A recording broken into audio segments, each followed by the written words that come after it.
हमार तोहर बाजी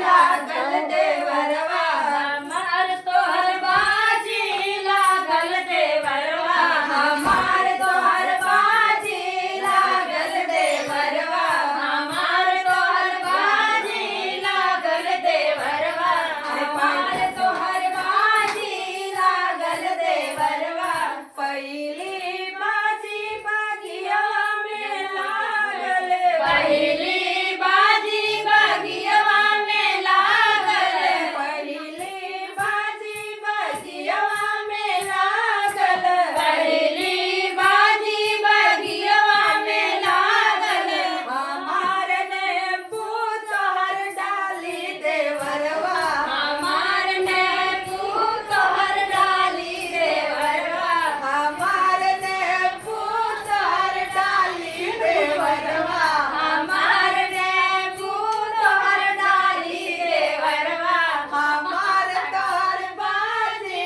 लागल देवरवा हमार तोहर बाजी लागल देवरवा हमार तोहर बाजी लागल देवरवा हमार तोहर बाजी लागल देवरवा दूसरी बाजी कुवनवा पे लागल दूसरी बाजी कुवनवा पे लागल दूसरी बाजी कुवनवा पे लागल दूसरी बाजी कुवनवा पे लागल हमार बलटी तोहर रस्सी देवरवा हमार बलटी तोहर रस्सी देवरवा हमार बलटी तोहर रस्सी देवरवा हमार बलटी तोहर रस्सी देवरवा हमार तोहर बाजी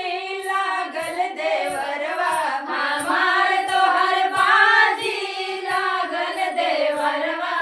तीसरी बाजी सड़किया पे लागल तीसरी बाजी सड़किया पे लागल तीसरी बाजी सड़किया पे लागल तीसरी बाजी सड़किया पे लागल हमार गुल्ली तोहर डंडा देवरवा हमार गुल्ली तोहर डंडा देवरवा हमार गुल्ली तोहर डंडा देवरवा हमार गुल्ली तोहर डंडा देवरवा हमार तोहर बाजी लागल देवरवा हमार तोहर बाजी लागल देवरवा हमार तोहर बाजी लागल देवरवा हमार तोहर बाजी लागल देवरवा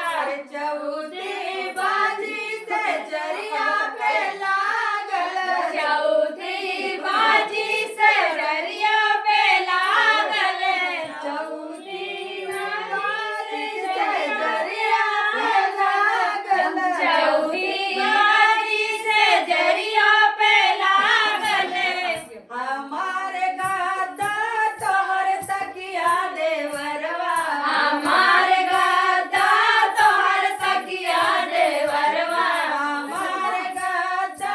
तोहर तकिया देवरवा हमार गादा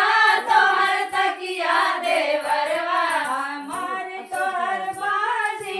लागल देवरवा हमार तोहर बाजी लागल देवरवा हमार तोहर बाजी लागल देवरवा हमार तोहर बाजी लागल देवरवा